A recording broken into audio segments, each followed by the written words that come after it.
Magandang araw mga ka-GT sa Kalam. Marami na pong pinagbago dito sa Bigan. Malayo na po yung paparkingan nyo. Hindi ko kayo makakaparking sa may loob kasi may nanguhuli na. At ayan, syempre nilakad po namin. At dire-diretso lang po kami dyan. Ayan po yung Bigan Church na inaayos na nasalanta ng Lindol dati. At ayan po, syempre dire-diretso lang po kami dyan.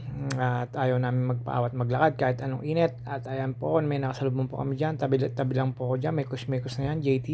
At napakainit po niyan. Ayan, pinakita ko ulit po yung simbahan ng Bigan. At syempre, naglalakad po ako dyan papunta ng village. At ayan yung tagiliran ng simbahan ng Bigan. Tapos ayan, pagkarating ho namin dyan sa may entry ng Bigan village. At dire-diretso lang po ako dyan sa may papuntang mga bilihan ng souvenir. At syempre po, dahan-dahan lang po tayo dyan maglalakad kasi init po at naghahanap po tayo dyan ng lilong. Mga ka-JT, ayan po yung malaking pinagbago niya. Wala ho tayo makikitang mga ilaw kasi araw. Ayan lang ang makikita nyo, yung pinaka sinaunang mga struktura na merong mga nabibiling ano ba tawag dito, mga souvenir. Siyempre, hindi naman tayo papayag na hindi bibili souvenir kahit ang dami nang nagsasabi na ay sorry na lang sa iba. At meron pa mga kalesa dyan na nasasakyan po na iikot kayo.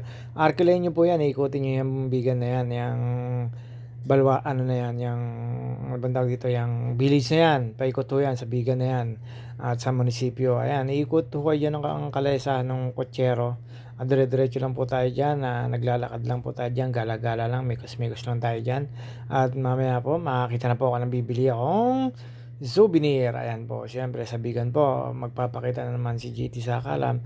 Nanaba na yarn, JT, kain pa more, bakasyon pa more, laki na tiyan. At ayan po, syempre, tumawad po ako. Hindi na po pala ako tumawad. Nagpabilang na lang po ako kung ilan yon para pambigay sa gustong manghingi. At ayan, halukay, mekos-mekos na lang yan. Ate, tornado na yan. At syempre, magpapakita na si JT sa Kalam. Hindi pa pala masyado mataba. Carry pa. Konting diet na uli pag uwi ng Laguna, JT sa Kalam. At ayan, lakad-lakad lang, mekos-mekos lang.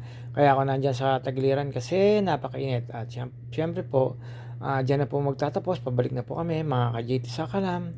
Hanggang sa muli ang aking paggagala. Ito lang po yung aking nakakayanan kasi on call driver ako kaya marami ako nagagala ang mga lugar. At syempre di ko naman maaaring hindi kukunan ng video aking paggagala. Ayun, pwede po kayo markila doon sa mga kabayo yun na yun na may kalesa.